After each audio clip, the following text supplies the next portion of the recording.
The janitor who changed my life. I used to think my job at the local university was pointless. Just another cog in the system, wasting time pushing papers at the front desk of the Student Help Center. It wasn't that I hated it. It just felt meaningless. That was until I met Mr. Dawson.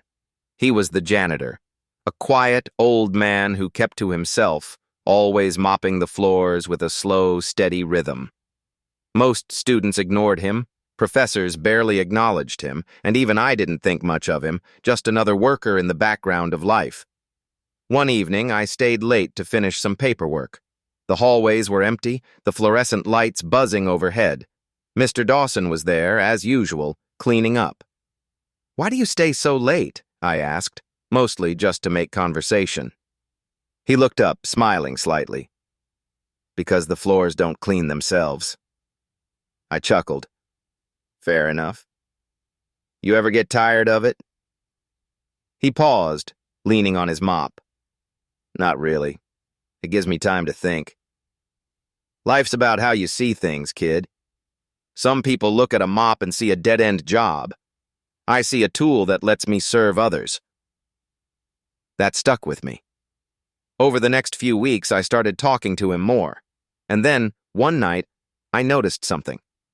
A student had left a math book open on a table, some kind of advanced calculus I couldn't even begin to understand. Mr. Dawson, while taking a break, absent-mindedly flipped through it. But he wasn't just looking at it. He was solving problems. In his head. "You like math?" I asked. He smiled. "Used to."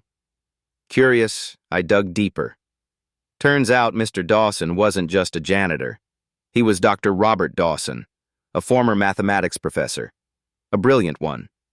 But years ago, after losing his wife to cancer and struggling with depression, he walked away from academia. He didn't want fame, recognition, or prestige. He just wanted a simple life. "Why didn't you go back?" I asked. He shrugged. "Happiness isn't always about chasing more. Sometimes it's about finding peace where you are." That conversation changed me. I stopped seeing my job as meaningless and started seeing it as an opportunity to help, to learn, to connect. And because of Mr. Dawson, I didn't quit. I stayed, worked hard, and eventually got a scholarship that changed my entire career path. Years later, I visited him after getting my first big promotion. I thanked him for everything, but he just laughed. "I didn't do anything, kid," he said.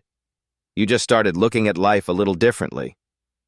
Sometimes, the people we overlook have the most to teach us.